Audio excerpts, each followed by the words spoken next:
ISIS terrorists hold the lives of 2 hostages in their hands. The latest deadline for their release has come and gone, and there's been no word on their fate. ISIS was willing to take part in a prisoner exchange to release the hostages, but that hasn't happened. Mark Martin has the story. It's unknown if a Japanese journalist and a Jordanian military pilot are still alive, hours after the latest ISIS deadline passed. The terror group is silent on the matter. The last communication of ISIS, released Wednesday night, is the voice of the captured Japanese journalist Kenji Goto. If Sajida al-Rishawi is not ready for exchange for my life at the Turkish border, the Jordanian pilot will be killed immediately. ISIS has called for a prisoner exchange, wanting Jordan to release Sajida al-Rishawi, an Iraqi woman convicted of terrorism there. Jordan says it would agree to the exchange, but one big condition must be met. We want to see a proof of life of the Jordanian pilot, and then we can talk about the exchange between Sajid al-Rishawi and the Jordanian pilot. But the proof never came. The pilot's father pleaded with ISIS to release his son. He said Jordanians and Palestinians would respond in a very positive way to ISIS if the group spares a Muslim brother. Journalist Kenji Goto's wife fears this prisoner exchange could be her husband's last chance to live. She said she has been contacted by ISIS. Meanwhile, if the swap happens, authorities say that means letting go Sajida al-Rishawi, a staunch terrorist with close ties to the leaders of ISIS. She was sentenced to prison for her involvement in an al-Qaeda attack on a hotel in Amman, Jordan in 2005.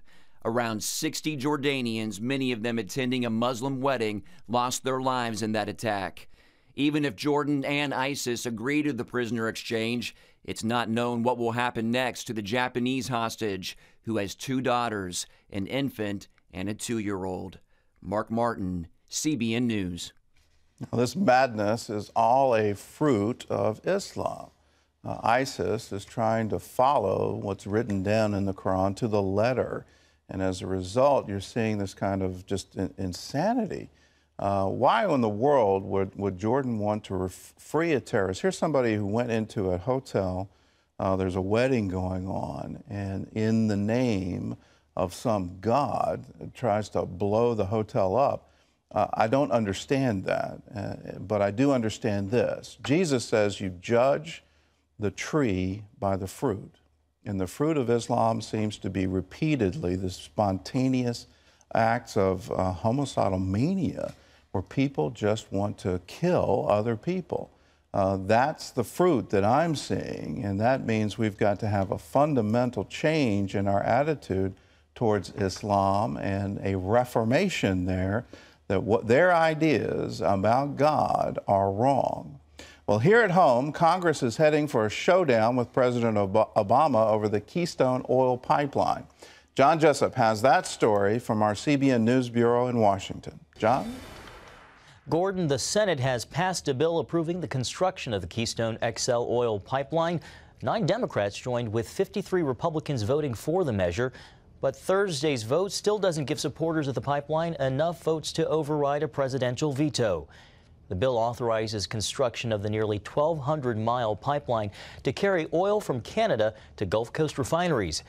Critics say the project would contribute to global warming. Supporters say the bill would create tens of thousands of jobs and help the U.S. with its energy supply. The House passed a similar bill earlier this month, but the president has threatened to veto the project. Former CBS News investigative correspondent Cheryl Atkinson says the Obama administration treats some reporters like enemies. She testified before the Senate Judiciary Committee during the confirmation hearing of the new Attorney General nominee.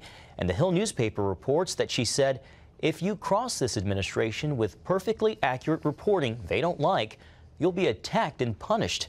And you and your sources may be subjected to the kind of surveillance devised for enemies of the state. Atkinson filed a lawsuit against the Justice Department over the hacking of her computer and phones. The department disputes those charges. The Israeli government has honored the late Miles Monroe for his ongoing contribution to the Jewish state.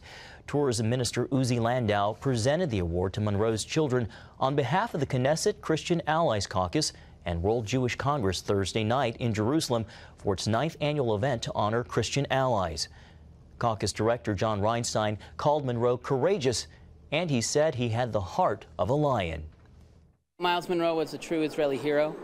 He stood up unabashedly in a lot of countries where it's not popular to talk on behalf of Israel and say that he loves Israel, he loves the people of Israel, he loves the God of Israel, he loves the Bible of Israel. And because of that, he's just left such an impact on the government of Israel, on the state of Israel and its people. It's definitely an honor and a privilege. I'm more proud of my parents every day. Every day they show me how much they really loved the world and how much God means to them, and they really demonstrated that in everything they did around the world. So it's definitely an honor.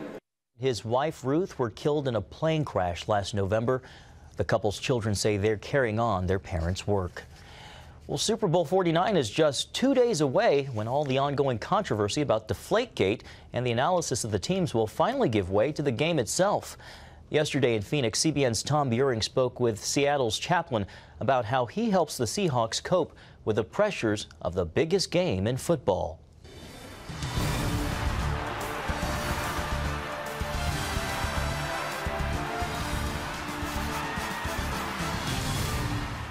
So 32 teams now down to 2 and working with, on average, in a game, less than 12 minutes of actual game play to earn that championship. That is a lot of performance pressure. So then who deals with the perspective for the Seahawks? That would be Dr. Carl Payne, long-standing chaplain of the team, who huddles with the players, coaches, and staff. Carl, always good to see, and I want to cut to the chase. Yes, sir. What is going to be the message to these players?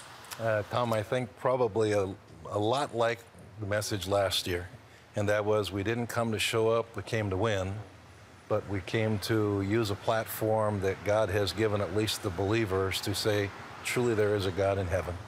And we don't plan to lose, but win or lose, if people walk away going, these men love Jesus, we win. A lot of young players in a very vulnerable position. What do you find that this rare opportunity provokes for them internally of issues that they have to confront? Probably forgetting the eternal perspective because of stuff just like we're doing. There are so many people wanting their time and wanting a piece of them, and that can be used in a very wonderful way, but sometimes it can be very distracting. So I suppose you would just say, staying away from the distractions and staying focused on the job. So Carl, does the chapel attendance, with the intensity, do the numbers rise? It varies, but most of the time the real fluctuation comes during summer camp, when you've got 3 times as many people and someone's wanting to make the camp, and it's like, please God, I'll even go to church. By the time we get here, Tom, these guys, they're in. I mean, they're not coming to schmooze God. They're here because they pray, God, use me in a way that Christ would be glorified through me. And we've got a core of guys that truly believe that. So, Carl, lastly, what was learned? What was the primary lesson learned from last year's success for these guys? 2 things, and I'm going to go right back to another question. Number 1, do not forget the eternal perspective. This is really a unique opportunity. I've always said that athletes and media get a break that nobody else gets. People will listen to them, they want to know. So I go, you're here to win football games, you're paid to play football, but eternally you're on a team that is going to last a lot longer. Do not forsake the opportunity to raise Jesus high. Dr. Carl Payne, Seahawks chaplain, always a pleasure. Thanks for what you're doing for the guys. Thanks for your leadership and care, and thanks for giving us the time. The New England Patriots were also invited to take part in the conversation. They politely declined. The Super Bowl area is also part of the country where measles is making a comeback. 15 years ago, health officials declared measles eradicated in the United States because of the measles vaccine. But now many people are opting out of the vaccine, and the highly contagious disease is spreading with more cases last year than we've seen in 2 decades. 84 cases in 14 states just this month. In Arizona alone, the site of the Super Bowl, 1,000 people are being monitored. But doctors say you don't need to worry about getting measles if you've been getting your shots. The most important thing is to be up to date on the vaccines. They're vaccinated, my kids are healthy. Most people recover from the measles, but it can be deadly and sometimes causes brain damage and pneumonia. Recovery efforts are still underway at a Mexican maternity hospital that suffered a massive explosion Thursday. Take a look at this amateur video that captured the terrifying moment.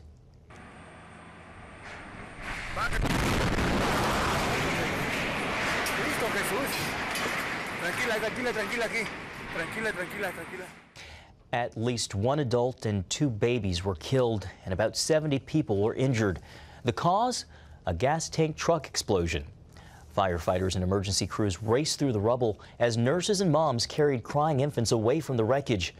Operation Blessing was on the scene of the tragedy within moments to offer aid. One OB worker lives in the neighborhood and felt the powerful blast from inside his home. He's helped organize a mobile kitchen effort with the OB team in Mexico, feeding thousands of meals to rescue workers, doctors, and other first responders on the scene. And Gordon, it's so easy for people who want to partner and help by giving to Operation Blessing. Right. If you want to do that, all you have to do is call us right now, 1-800-759-0700. Just say, I want to be a part of this. I want to be a part of Operation Blessing Disaster Relief. You can also go onto the website, ob.org, and you can give your contribution there, or you can write us, CBN Center, Virginia Beach, Virginia 23463. The owners of a gift shop and bistro who refused to hold a gay wedding have decided to stop doing weddings altogether. Betty and Richard Odegaard say they've settled a complaint by 2 gay men who wanted to get married at their shop in Grimes, Iowa. The gay couple filed a complaint with the State Civil Rights Commission, saying the shop could not discriminate based on religion since the former church is a public venue. The Odegaards say their shop has always served gays and lesbians, but providing a space for the wedding would have violated their religious beliefs as Mennonites. Operation Blessing is training families in Guatemala to grow their own healthy food. Isabella and her husband have 4 children of their own. They're also raising Isabella's 9 younger siblings since their mother died. Although they worked really hard, there was never enough food to refeed everyone.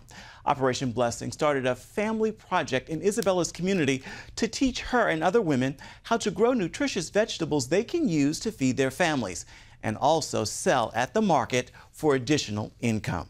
You can find out more about Operation Blessing by going to its website, ob.org.